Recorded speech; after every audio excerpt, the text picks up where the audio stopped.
السلام علیکم فرینڈز، کیسے ہیں آپ سب؟ آئی ہوپ آپ سب خیریت سے ہوں گے۔ آج کا ہمارا ویڈیو کا ٹاپک ہے رجسٹری آف پراپرٹی۔ تو ویڈیو کو شروع کرنے سے پہلے میرے چینل کو سبسکرائب کرنا مت بھولیے گا اور ویڈیو کو پورا واچ کیجیے گا۔ یہ بے حد اچھی انفارمیشن ہے جو کہ ہر انسان کو پتہ ہونی چاہیے۔ تو آئیں اب ویڈیو کے ٹاپک کو شروع کرتے ہیں۔ اور فرسٹ آف آل جو رجسٹری آف پراپرٹی ہے، اس سے جو ہے رجسٹریشن ایکٹ 1908 کا سیکشن 17 جو ہے 17 سیکشن جو ہے اس سے ڈیل کرتا ہے۔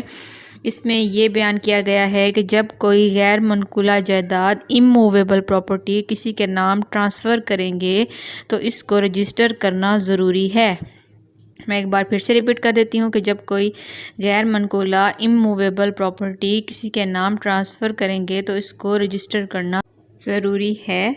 اور جب آپ نے کسی سے سودا کیا ہے تو اس بندے سے جو ہے نا فرد ڈاکومنٹ نکلوا لیں، کیونکہ جو فرد ڈاکومنٹس ہیں نا وہ پٹواری سے ملتا ہے۔ اس سے کہیں کہ جو فرد ڈاکومنٹس ہیں نا، جو فرد وہ مجھے پٹواری سے نکلوا دے۔ آپ اس بندے سے جسے سودا کر رہے ہیں اس سے فرد جو ہے اس کے ڈاکومنٹ جو ہیں وہ ضرور دیکھیں، نکلوا کر چیک کریں کہ یہ پراپرٹی کہیں رہن تو نہیں رکھی گئی، اس پہ کوئی اسٹے تو نہیں ہے، کوئی لون تو نہیں لیا گیا بینک سے۔ یہ تمام ڈیٹیلز آپ اسی وقت چیک کریں، کیونکہ بعد میں آپ کے لیے یہ مسئلہ کریٹ ہو جاتا ہے، کیونکہ یہ تمام جو ہیں معلومات جو ہے اسی وقت چیک کرنی ہی ضروری ہوتی ہے۔ بعد میں کوئی پھر اس کا جو سیلر جو ہوتا ہے، جو سیل کر رہا ہے پراپرٹی کو، آپ خرید رہے ہیں تو جو بندہ سیل کر رہا ہے پھر اس کے اوپر کوئی وہ نہیں ہوتا اگر آپ نے شروع میں ہی چیکنگ نہیں کی تو۔ اب بات کرتے ہیں کہ جو اس کی ریکوائرمنٹس ہیں رجسٹری فار پراپرٹی کی وہ کیا ہیں۔ تو جو ریکوائرمنٹس ہیں اس کی وہ یہ ہیں کہ جو فرسٹ آف آل جو گواہ ہیں، 2 گواہ پرماننٹ گواہ ہونے چاہیے جو کہ عدالت کے سامنے پیش ہو سکیں۔ ضرورت پڑنے پر ایسے گواہ ہونے چاہیے جو مشکل کے وقت میں بھی آپ کے ساتھ کھڑے ہوں۔ ایسے فرلو سے گواہ نہ آپ لوگ فوراً جلد بازی میں وہیں پر اویل کر لیا کیجیے۔ پرماننٹ گواہ ہونے چاہیے اور گواہان کے پاس جو ہے ID کارڈ ہونے چاہیے اور ان کی ID کارڈ کی کاپیز جو ہیں وہ ساتھ لگتی ہیں۔ اس کے علاوہ پلاٹ یا زمین خریدنے والے نے، مطلب جو بندے ہیں، جو پلاٹ خریدنے والا اور جو بیچنے والا ہے، ان کے ID کارڈ کی کاپی اور ڈاکومنٹ آف ٹائٹل فرد جاری کروائیں اس بندے سے، وہ بھی اپنے پاس رکھیں۔ اور سابقہ رجسٹری جو اس پراپرٹی کی اگر کوئی ہوئی ہے تو وہ بھی حاصل کریں۔ یہ سب ڈاکومنٹس جمع کر لیں اپنے پاس۔ اس کے علاوہ آپ کو یہ بھی پتہ ہونا چاہیے کہ پراپرٹی پر کون کون سا ٹیکس لگے گا۔ یہ ڈیٹیلز میں آپ کو اینڈ میں بتاؤں گی۔ اور اب آپ کو اسٹیمپ پیپر کے بارے میں بتاتی ہوں کہ اسٹیمپ پیپر آپ کہاں سے حاصل کر سکتے ہیں اور اسٹیمپ پیپر جو ہے وہ ہوتا کیا ہے۔ تو اسٹیمپ پیپر کے بارے میں آپ کو یہ انفارمیشن ہونی چاہیے کہ بینک آف پنجاب سے لے سکتے ہیں آپ اسٹیمپ پیپر۔ مطلب جتنا آپ کا ٹیکس بنتا ہے وہ جب آپ بینک میں جمع کروائیں گے پھر وہ آپ کو اس کے بدلے اسٹیمپ پیپر دے گا۔ اور دوسرا گوگل پر آن لائن بھی نکلوا سکتے ہیں، ای اسٹیمپ ویب سائٹ پہ جا کر، وہاں پر آپ کو جو ہے 32A کا چلان ملے گا، وہ حاصل کر سکتے ہیں۔ ان کو بتا کر کہ آپ زمین لے رہے ہیں، وہ آپ سے زمین کی ڈیٹیلز وغیرہ پوچھیں گے کہاں واقع ہے، اور ساری ڈیٹیلز دیں گے تو آپ کو جو ہے نا اسٹیمپ پیپر دے دیں گے۔ اسٹیمپ حاصل کرنے کے بعد یہاں پر لوگ ایک اور غلطی کرتے ہیں، پیسے بچانے کے لیے عرضی نویس سے لکھوانے لگ جاتے ہیں معاہدہ، جو کہ ایسے نہیں کرنا چاہیے۔ آپ کو ایک ایڈوکیٹ کے پاس جانا چاہیے، کیونکہ جو باتیں ایڈوکیٹ مائنڈ میں رکھ کر اسٹیمپ پیپر لکھتا ہے وہ عرضی نویس تو نہیں لکھ سکتا نا، کیونکہ اس کا کام جو ہے نا جسٹ رائٹ کرنا ہے عرضی نویس کا، تو وہ کوئی غلطی کر بیٹھے جو آپ کے لیے آگے مسئلہ بن جائے۔ اور ایڈوکیٹ جو ہوگا وہ مائنڈ میں تمام جو ہے انگریڈینٹس رکھ کے ہی اسٹیمپ پیپر لکھے گا کہ کوئی غلطی نہ ہو اور ہر چیز جو ہے کلیئر ہو۔ تو میری آپ لوگوں کو یہی ایڈوائس ہے کہ اتنی امپورٹنٹ چیز اگر آپ کچھ لکھوا رہے ہیں یا کوئی معاہدہ یا رجسٹری کروا رہے ہیں تو آپ کو ایڈوکیٹ سے ہی اسٹیمپ پیپر لکھوانا چاہیے۔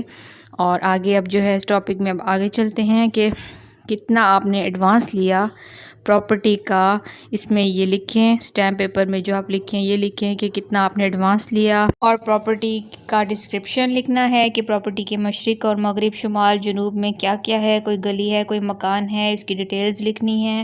اور اس کے علاوہ آپ نے اینڈ میں یہ لکھنا ہے کہ آپ پورے ہوش و حواس میں یہ ٹرانزیکشن کر رہے ہیں اور کتنے میں لی ہے اور بیچنے والے نے کتنے میں فروخت کی ہے۔ تمام ڈیٹیلز جو ہیں ٹرانزیکشن کی وہ لکھ کر اینڈ میں یہ بھی لکھنا ہے کہ بلا جبر و اکراہ ہوش و حواس میں آپ یہ ٹرانزیکشن کر رہے ہیں، اینڈ میں لکھنا ہے یہ سب۔ پھر نیچے انگوٹھے کے نشان لگیں گے بائر اور سیلر کے اور ان کے سائن، اور یہ سارا جب آپ کا فارمیٹ ریڈی ہو جائے گا تو آپ نے یہ ساری ڈاکومنٹس لینے ہیں، اور اس کے ساتھ جو ہے اس کی 2-3 جو ہے نا فوٹو کاپیز کروانے کے بعد 2 گواہ لے کر آپ نے رجسٹرار کے آفس میں چلے جانا ہے۔ یہ تمام ڈاکومنٹس اور گواہان کو لے کر پھر آپ نے رجسٹرار کے آفس میں چلے جانا ہے، ٹھیک ہے۔ وہ کویسچن بھی کرے گا آپ سے کہ پیسے وغیرہ مل گئے ہیں۔ جو تحصیلدار ہے، رجسٹرار آفس جو ہوتا ہے وہ تحصیلدار یا اے سی کے پاس مطلب جاتے ہیں لوگ رجسٹری کروانے کے لیے، تو وہ آپ سے کویسچننگ بھی کریں گے کہ کیا پیسے مل چکے ہیں، اور وہ یہ کویسچن بھی کریں گے کہ فوٹوز بھی بنیں گی وہاں پر بائر اور سیلر کی کمپیوٹر سیکشن میں، اور کویسچننگ ہوگی اور گواہوں کی بھی فوٹوز بنیں گی، اور رجسٹرار ایک کاپی اپنے رجسٹر میں بھی سبمٹ کر لے گا۔ اب جو ہے نا یہاں پر ایک چھوٹی سی ڈیٹیل اور بھی سنیے کہ اگر کوئی لونیٹک ہے، مائنر ہے، تو یہ سودا نہیں ہو سکتا۔ مطلب اگر کوئی لونیٹک یا مائنر کا ہے تو مطلب یہ جو پراپرٹی ہے یہ لونیٹک یا مائنر کی ہے، کسی بچے کی ہے، تو وہ مطلب سودا نہیں کر سکتا۔ ہاں اس کا گارڈین جو ہے نا کورٹ میں مطلب اس کے رجسٹرار کے آفس میں یہ شو کرے کہ وہ بہت غریب ہے یا اس کی مالی حالت صحیح نہیں ہے، تو وہ یہ پراپرٹیز مائنر کی پرورش کرنے کے لیے ہی سیل کر رہا ہے، تو اس صورت میں وہ یہ سیل کر سکتا ہے، ٹھیک ہے۔ یہ آئی ہوپ آپ لوگوں کو یہ ڈیٹیل بھی سمجھ میں آ گئی ہوگی۔ یہاں پر انتقال فیس 2 یا 300 بھی دینی ہوتی ہے۔ بعض دفعہ جب رجسٹری ہو جاتی ہے تو انتقال پٹواری نے چڑھانا ہوتا ہے۔ اگر وہ فیس مانگنے لگ جائے اور ڈیمانڈ کرنے لگ جائے فیس، تو آپ بولیں کہ آپ پہلے ہی فیسز پے کر چکے ہیں، اور اگر وہ آپ کی بات نہ سنے تو آپ اس کے خلاف اپلیکیشن دے سکتے ہیں تحصیلدار کے آفس میں۔ اور سب سے امپورٹنٹ سیلر کو چاہیے کہ وہ رجسٹری سے پہلے سارے اہم معلومات جو ہے نا وہ بائر سے لے لے، اور رقم بھی وصول کر لینی چاہیے اس کو رجسٹری سے پہلے۔ جب وہ پیسے دے رہا ہے وہ بھی چیک کرے کہ ڈاکومنٹس ہر چیز اور پیمنٹ ہر چیز کلیئر ہے۔ یہ تمام جو ہیں ڈیٹیلز رجسٹری سے پہلے بائر اور سیلر کو کروا لینی چاہیے، اور جو ہے نا پیمنٹ چیک کی صورت میں دینی چاہیے، تاکہ آپ کے پاس ریکارڈ میں ہمیشہ یہ چیز ریکارڈ رہے کہ آپ پیمنٹ کر چکے ہیں، ایک سودا کر چکے ہیں۔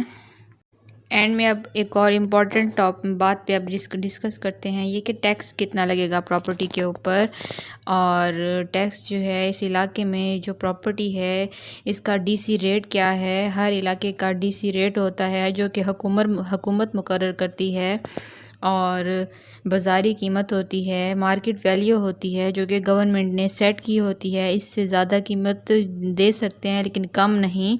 اسی حساب سے ٹیکس بھی ہوتا ہے۔ جس جگہ آپ کا پلاٹ ہے، مکان ہے، اس جگہ کا ڈی سی ریٹ پتہ کرنا چاہیے، اور رجسٹریشن کے آفس سے بھی پتہ کر سکتے ہیں، اور گوگل بھی کر سکتے ہیں۔ ای اسٹیمپنگ ویب سائٹ سے بھی ڈیٹیلز نکلوا سکتے ہیں، اور اس کے علاوہ آپ کو ٹیکسز کے بارے میں پتہ ہونا چاہیے کہ بورڈ آف ریونیو کو کتنا پے کرنا ہے، اور ایف بی آر کو کتنا پے کرنا ہے، اور جو ہے میونسپل کارپوریشن کو کتنا دینا ہے۔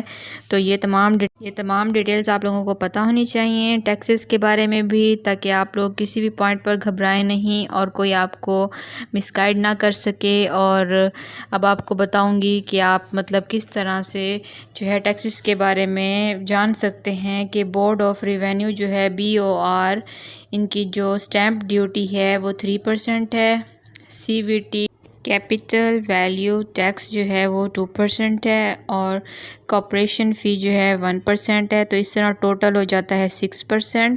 6% of D C value of property دینی پڑتی ہے۔ Total D C value of property میں سے 6% جو ہے بی او آر کو دینا پڑتا ہے، اور جو ہے ایف بی آر ٹیکس جو ہے وہ اگر فائلر ہے تو 1%، نان فائلر ہے تو 2%۔ F B R market value جو ہے سیٹ کرنی ہوتی ہے، جو مارکیٹ ویلیو ہوتی ہے پراپرٹی کی، اس میں سے جو 2% جو ہے وہ ایف بی آر کو پے کرنا پڑتا ہے، اور 8 اس طرح جو ہے نا ملا کے ہو جاتی ہے 8%۔ اگر شہری پراپرٹی ہے تو 8% ٹیکس ہوتا ہے، اگر دیہاتی پراپرٹی ہے تو 6% ٹیکس ہوتا ہے، دینا پڑتے ہیں ٹیکسز۔ پراپرٹی کی ویلیو دیکھ کر ہی ٹیکس جو ہے نا وہ سیٹ کیا جاتا ہے پراپرٹی کے اوپر۔ اربن کا زیادہ ہے اور رورل کا کم ہے۔ یہ ٹوٹل ٹیکسز بینک میں جمع کروانا پڑتے ہیں، پھر بینک سٹیمپ پیپر دیتا ہے، وہ لے کر اس پر معاہدہ لکھ کر جمع کروانا ہوتا ہے، اور جو 1% ہے میونسپل کارپوریشن کا وہ بینک میں نہیں جمع کروانا ہوتا، وہ الگ سے ہی میونسپل کارپوریشن میں جمع کروانا ہوتا ہے۔ اور پھر اب جو ہے رجسٹریشن ہو جائے گی، یہ تمام پروسیجر جب مکمل ہو جائے گا تو رجسٹریشن ہو جائے گی۔ تو آئی ہوپ آپ لوگوں کو میری ویڈیو سے بے حد اچھی نالج ملی ہوگی، اور یہ میں نے ضروری سمجھا کہ رجسٹری کے بارے میں بھی آپ لوگوں کو نالج ہونی چاہیے، اور مجھے بتائیے گا کہ آپ لوگوں کو میری ویڈیو کیسی لگی، اور اپنا بہت خیال رکھیے گا، دعاؤں میں یاد رکھیے گا۔ ٹیک کیئر، اللہ حافظ۔